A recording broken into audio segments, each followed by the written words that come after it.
Merci Louis Hervé de nous accompagner pendant cette première demi-heure. Vous êtes élu de la Haute-Savoie, membre du groupe Union Centriste, vice-président du Sénat. On va bien sûr longuement revenir avec vous sur ce discours de politique générale de Gabriel Attal. D'abord, un mot général, qu'est-ce que vous avez pensé de ce discours? Est-ce que le cap et la méthode définis hier par le Premier ministre sont les bons pour vous? On va dire, alors que nous avons eu ici au Sénat une lecture par le numéro 2 du gouvernement Bruno Le Maire, que ce qu'on peut voir des images à l'Assemblée nationale, c'est quand même une certaine volonté, voire un volontarisme de Gabriel Attal de faire bouger un certain nombre de lignes. Mais le terme général, dans le terme discours de politique générale, est tout à fait approprié. C'est-à-dire qu'on n'est pas rentré énormément dans le détail, et y compris sur les questions agricoles, on est un peu encore sur notre faim, parce que on est dans une période tout à fait particulière. C'est le début du mandat ou de la mission de Gabriel Attal, et peut-être que nous en attendons davantage. Alors, ça va sans doute être sur les questions territoriales, être précisé cet après-midi au Sénat, mais globalement, on voit les intentions sans percevoir exactement justement la méthode avec laquelle il entend mettre en place ces fameux grands principes de débureaucratiser, de désmicariser, on va en parler justement, le pays. Même si on peut le rejoindre dans ses intentions. Et d'ailleurs, le Sénat a porté ce type d'initiative depuis longtemps. Ça fait longtemps qu'on parle des normes dans les entreprises. Ça fait longtemps que sur l'effet économique du SMIC et le fait de repousser en permanence le montant du SMIC fait que de plus en plus de Français sont touchés par ce salaire minimum, et qu'effectivement, il y a une difficulté importante à combattre. Donc vous la validez, cette expression de désmicardiser la France? Mais je comprends tout à fait ce qu'il veut dire. C'est-à-dire qu'à chaque fois que vous augmentez le SMIC, vous rattrapez tous ceux qui sont juste au-dessus du SMIC. Et in fine, vous arrivez à avoir un nombre de Français très important qui est autour du SMIC. Et ça, c'est pas souhaitable pour un pays comme le nôtre, parce que on vit mal avec le SMIC. On survit avec le SMIC aujourd'hui en France. Donc il faut, et a fortiori dans un département comme le mien, qui est un département frontalier, il faut vraiment avoir en tête que on est en train de fabriquer des pauvres. Donc je pense que la prise de conscience sur cet élément-là est absolument fondamentale dans le moment que nous vivons en particulier. Alors, valoriser ceux qui travaillent, c'était le message de Gabriel Attal. Il s'est beaucoup adressé aux classes moyennes, à la France de l'entre-deux. C'est ce qu'il dit, là où Emmanuel Macron avait lui parlé de la France de l'angle mort. Mais je crois qu'il a raison. Je crois qu'il a raison. Nous avons, en particulier dans des ménages où les deux personnes travaillent, dans les familles monoparentales, aujourd'hui, vivre avec un salaire ou vivre avec deux salaires faibles, c'est difficile de boucler les fins de mois. On le voit dans le monde agricole, il l'est a fortiori puisque les revenus sont encore moins importants. Mais je peux vous assurer qu'aujourd'hui, quand on parle de salariés, quand on parle d'ouvriers, quand on parle de petits agriculteurs, quand on parle d'agents publics, il y a un vrai sujet. Donc la reconnaissance du travail, c'est quelque chose d'important. Je pense par exemple à l'exemple des instituteurs. Il va falloir quand même qu'on pose un certain nombre de questions, et je pense que ce qu'il veut faire est louable en soi. Après, donc augmenter encore la rémunération des enseignants, des professeurs, des instituteurs. En tout cas, faire en sorte que le travail, que ceux qui se lèvent le matin puissent vivre de leur travail, ça c'est quelque chose d'essentiel. Il veut donc valoriser ceux qui travaillent. Il veut aussi inciter ceux qui ne travaillent pas à retourner dans l'emploi. Il a notamment annoncé la généralisation des 15 heures d'activité pour les bénéficiaires du RSA. C'est une bonne chose pour vous? J'ai peur que ce soit une fausse bonne idée. Parce que pour avoir des personnes qui vont faire 15 heures d'activité, il faut avoir tout un encadrement. Et les bénéficiaires du RSA en France, ce sont souvent des gens qui sont dans des difficultés sociales importantes. Donc il ne faut pas être aussi définitif et bien se dire... Sur le principe, je suis assez d'accord. Je pense que c'est bien d'imaginer et d'encourager les bénéficiaires du RSA à retourner vers l'emploi. Maintenant, sur les modalités pratiques et de qui s'occupe de ça, il faut pas que ce soit les entreprises ou les administrations qui récupèrent le fardeau de cela. Donc il y a une question d'accompagnement et de suivi de ces 15 heures de manière concrète. Donc c'est là-dessus que moi j'attends de voir quelles sont les mesures qui sont apportées par le gouvernement, parce que, encore une fois, c'est vrai aussi pour les travaux d'intérêt général. y compris pour les parents de délinquants, j'imagine qu'on va en parler. Mais enfin, là aussi, qui va s'occuper de ça? Faut rentrer dans le concret. Et c'est là peut-être que le discours de Gabriel Attal, qui est un discours d'1h20, a manqué d'application concrète. Mais après tout, c'est le travail aussi du Parlement de décliner ce genre de choses. Alors justement, sur le travail du Parlement, il a confirmé la réforme de l'aide médicale d'État. C'était une promesse qu'il avait faite à la majorité sénatoriale au moment du vote de la loi immigration. Sauf qu'il a dit que ça passerait par voie réglementaire. Et donc, il n'y aura pas de nouveau texte devant le Parlement. Est-ce que vous regrettez cette méthode? Pas du tout. Je trouve que c'est plutôt intelligent. D'abord, d'honorer la promesse du gouvernement faite à la majorité sénatoriale de ne pas abandonner la réforme de l'aide médicale d'État. Il y a des choses qui ne sont plus acceptables dans le fonctionnement de l'aide médicale d'État et ils doivent être revus. Et deuxièmement, il a raison de ne pas ouvrir un nouveau débat parlementaire sur ce sujet-là. La question a été suffisamment caricaturale, y compris au Sénat, mais aussi dans le débat public à l'Assemblée nationale, que c'est une compétence du gouvernement, c'est du réglementaire. Pour vos téléspectateurs de Public Sénat ce matin, c'est vraiment la compétence du gouvernement, c'est l'article 37 de la Constitution, ça n'est pas le domaine de la loi, c'est bien à eux, gouvernement, de faire ce genre de modifications. Et j'espère qu'ils seront courageux, parce que on a au Sénat fixé un certain nombre d'orientations. J'espère que ces orientations seront respectées, notamment sur la question du panier de soins, auquel les étrangers en situation irrégulière ont droit sur notre territoire. Il s'agit bien de les soigner, mais il ne s'agit pas non plus d'être excessif. Il faut retrouver de la raison en la matière. Sauf que la droite voulait profiter de cet éventuel débat sur la réforme de l'AME pour réintroduire les mesures de la majorité sénatoriale qui ont été censurées par le Conseil constitutionnel. Pour vous, il faut les oublier, ces mesures? Non, je ne crois pas. Mon groupe parlementaire, qui est le groupe de l'Union centriste, va déposer une proposition de loi reprenant un certain nombre, pas toutes, mais un certain nombre de ces propositions. Il y a des choses qui allaient évidemment trop loin et qui étaient inefficaces.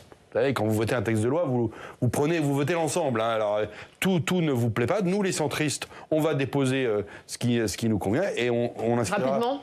Très rapidement, dans les jours qui viennent, et on inscrira sans doute dans l'une de nos niches parlementaires, ça, à un moment où on aura la possibilité de débattre de cela. Quelle mesure il faut oublier pour vous? Par exemple, la question des cautions sur les étudiants, franchement, faut être sérieux.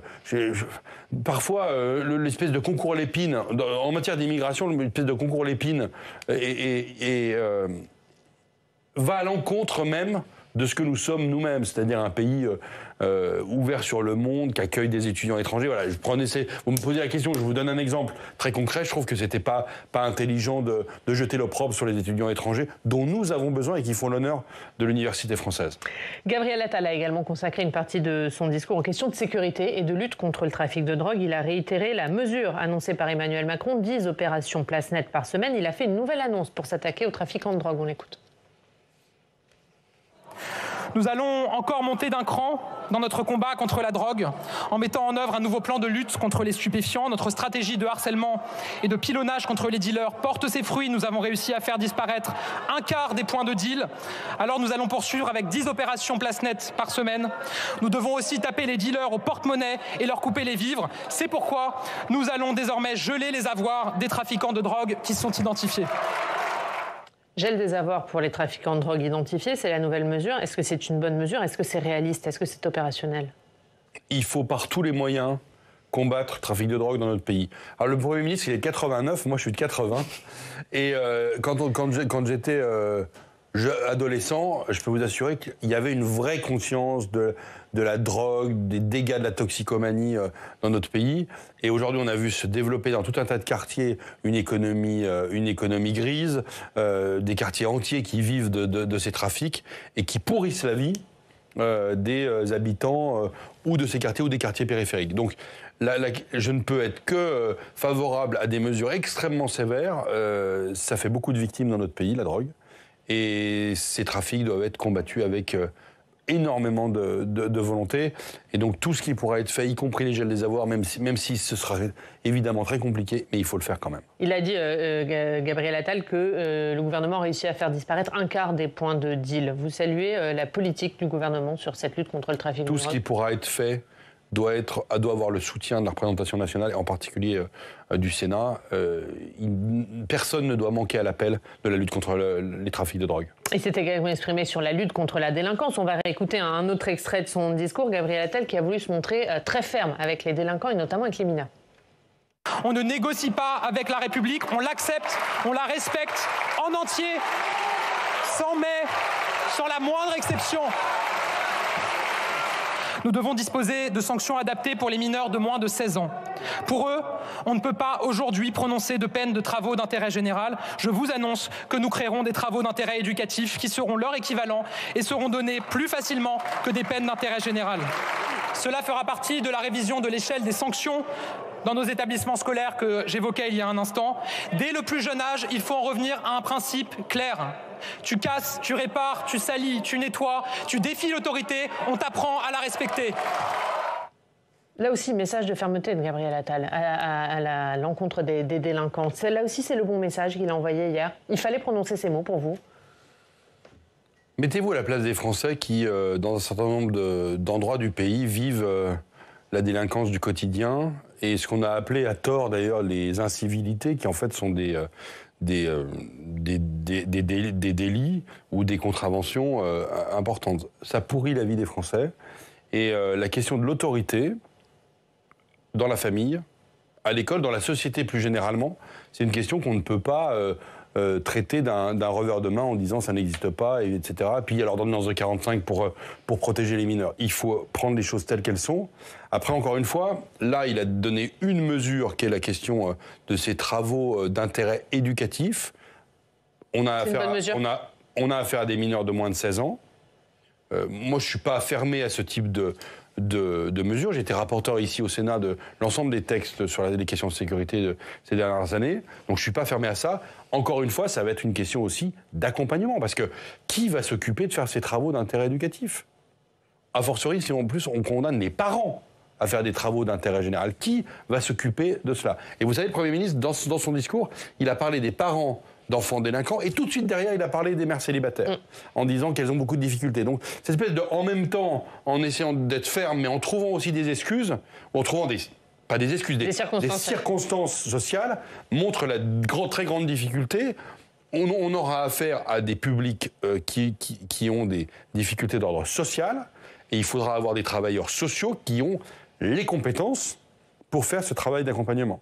Donc, tout ça se rattache aussi à une grande question qu'il faut qu'on repose, et je me réfère aux travaux de Jean-Louis Borloo sur la question de la politique de la ville. Parce que vous avez des mesures individuelles sur un mineur délinquant, sur sa famille, mais de manière plus générale, il y a la question aussi des quartiers dans lesquels ces familles vivent et où on doit avoir une politique structurelle. Alors, pour couper les jeunes de leur mauvaise fréquentation, c'est ce qu'a dit hier Gabriel Attal, quand un jeune est sur la mauvaise pente, c'est ce qu'il a dit, il propose de les placer dans un internat en aidant les familles sur le plan financier. Est-ce que c'est la bonne voie ? Moi, je crois beaucoup aux vertus de l'internat.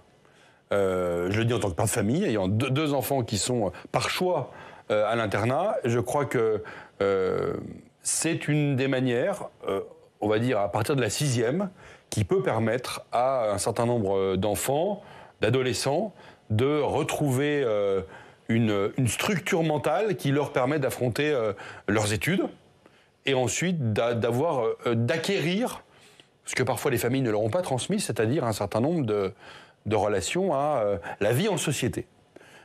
Donc je trouve que ce sont des bonnes idées. L'internat, c'est pas la prison. L'internat, c'est pas c'est pas Merlus de Marcel Pagnol. C'est aussi des endroits de vie en collectivité et où on apprend, ou parfois même on réapprend les règles de vie en société. Moi, je trouve que c'est une idée qui est tout à fait intéressante, y compris pour des familles qui ont des difficultés à faire face à des enfants qui seront plutôt des trublions ou qui ont du mal avec l'autorité parentale et l'autorité qu'on doit avoir dans la vie en société. Gabriel Attal était évidemment attendu sur la question agricole. Quelle réponse apporter aux agriculteurs en colère ? Ça fait l'actualité dans votre département. On va y aller tout de suite. On va à Annecy, on retrouve Sébastien Germain. Bonjour Sébastien, merci beaucoup d'être avec nous, co-rédacteur en chef à 8 Mont-Blanc, c'est la télévision locale en Haute-Savoie. On fait le point avec vous d'abord sur les blocages dans votre région. Est-ce que le mouvement s'essouffle ? Alors on peut dire qu'il s'essouffle un petit peu puisque le péage, la barrière de péage, le blocage de la barrière de péage de Cluj a été levé ce mardi, mais levé par la FDSEA, mais celui qui est constitué au niveau de la barrière de péage d'Allongier-la-Caille au nord de l'agglomération annécienne est toujours en cours. Un maintien du blocage a été voté à main levée notamment. Sébastien, vous avez des questions pour Loïc Hervé ? Oui, Loïc Hervé, alors je le disais, les pays de Savoie n'ont pas échappé. Bonjour déjà. Les pays de Savoie n'ont pas échappé au mouvement de contestation et de mobilisation du monde agricole. Vous avez affiché, vous, votre soutien aux agriculteurs avec le hashtag soutien aux agriculteurs. Dans quelle mesure vous comprenez cette ère disant ? Dans quelle mesure Sébastien, on a des petits problèmes de son. Est-ce que vous pouvez répéter la question parce que ça a coupé pour tout vous dire. Je disais, dans quelle mesure vous comprenez la colère du monde paysan, Loïc Hervé ? Ah bah vous savez, Sébastien, c'est un monde que je connais bien en Haute-Savoie. Les élus et moi en particulier, on est très proche du monde agricole et c'est pour ça que dans la journée de lundi, j'ai voulu aller à leur rencontre sur les 2 blocages dont vous avez parlé, à Allonzé-la-Caille et à Cluses. La réalité du monde agricole français est une réalité complexe parce que d'un betteravier de la Meuse à un éleveur de canards dans le Gers ou à des producteurs de reblochon en Haute-Savoie, vous avez forcément des choses qui sont différentes. Mais ce que j'entends de ce qu'ils ont pu nous dire, les normes les étouffe. Le travail administratif d'un agriculteur est beaucoup trop important par rapport au chiffre d'affaires d'une telle entreprise agricole. 2, le travail ne rémunère plus assez.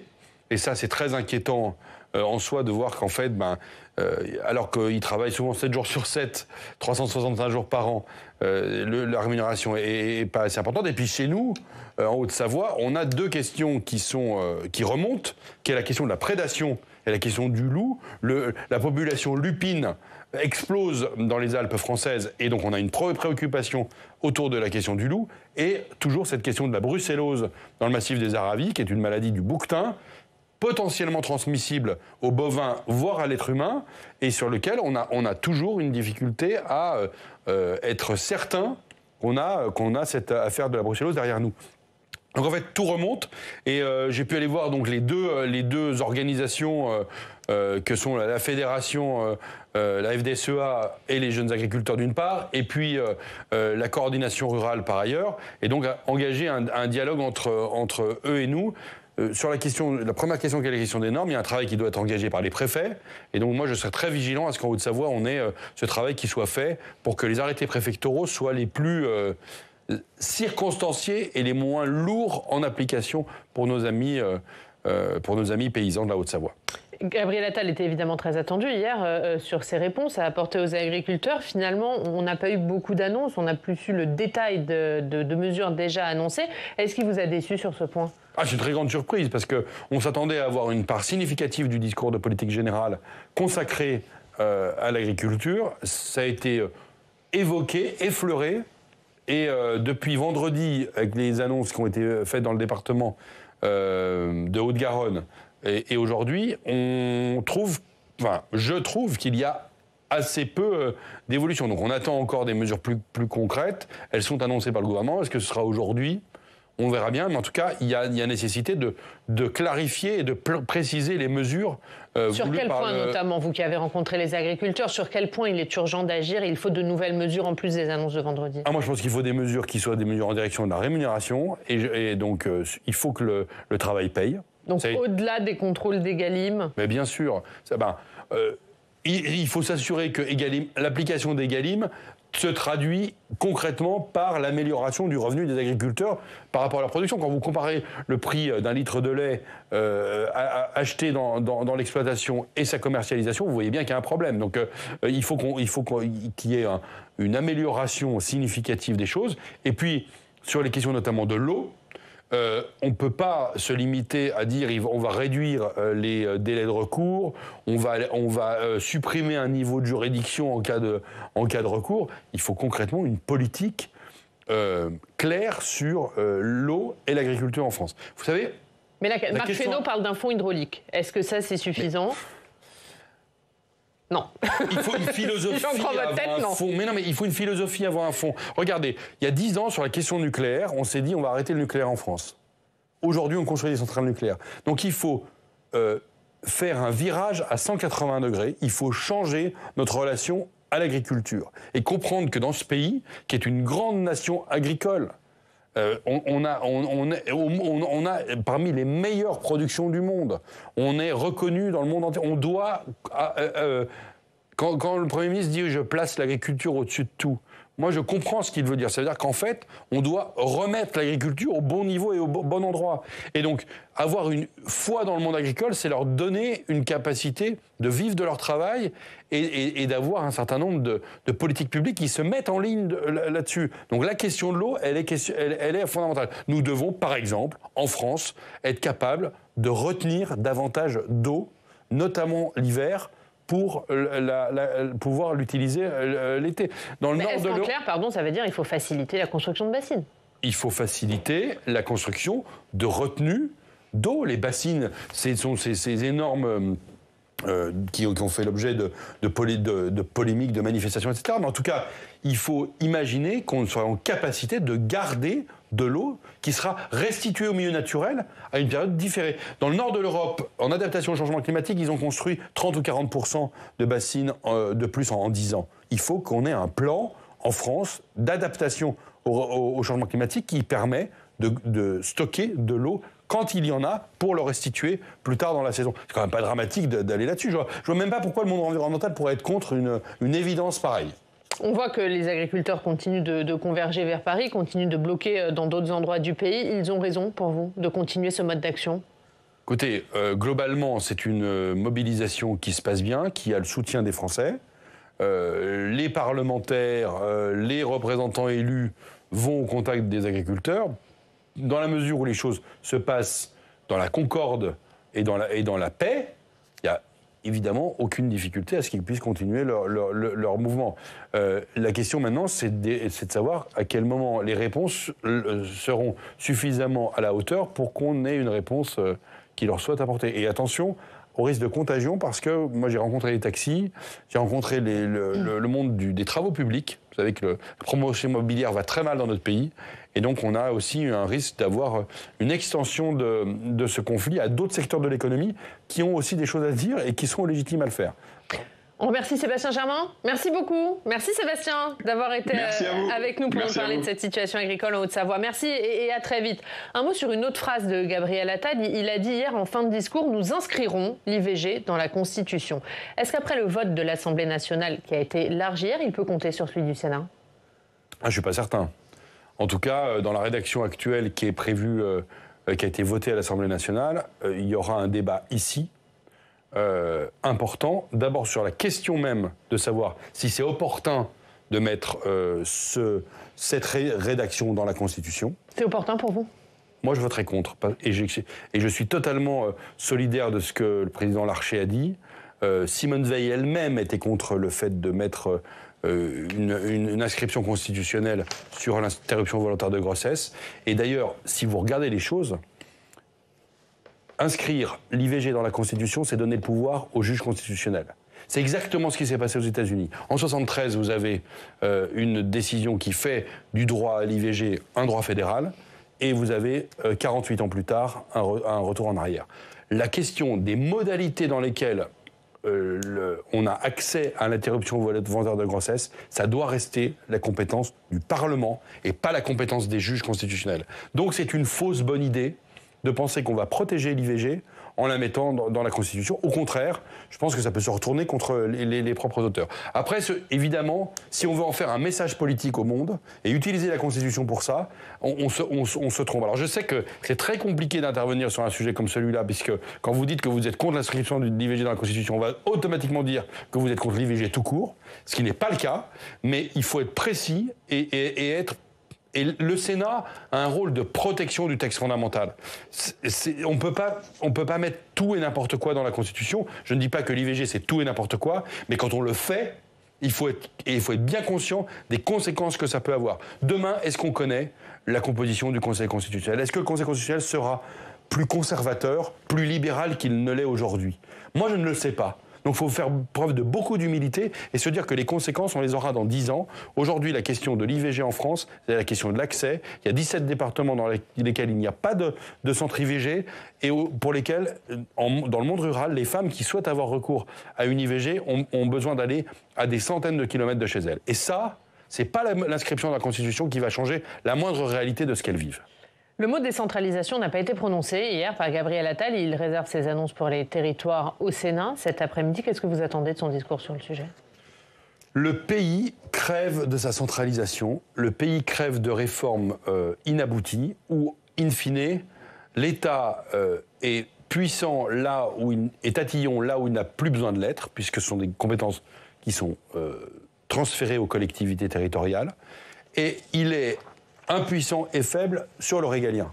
Donc en fait, la réforme de la politique territoriale dans le pays, c'est en creux une réforme de l'État. Et moi, ce que j'attends du Premier ministre cet après-midi devant le Sénat, alors ça va être une déclaration d'amour. Hein. Les maires sont formidables, etc. Devant les sénateurs, il ne peut faire qu'un tabac en disant ça. Et tous les premiers ministres l'ont fait. Par contre, on attend, nous, une clarification et sur un certain nombre de dossiers importants. Que va-t-il décider sur l'eau et l'assainissement, par exemple ? Avec les sénateurs sont très mobilisés sur cette question-là. Que va-t-il décider sur le ZAN, le zéro artificialisation nette ? Comment est-ce qu'on va avancer ? Et comment est-ce qu'on va être capable d'avoir un pays, enfin, dans lequel l'État garde ses compétences principales et fait confiance aux élus et leur donne les moyens d'agir, pour qu'on puisse avoir un vrai jardin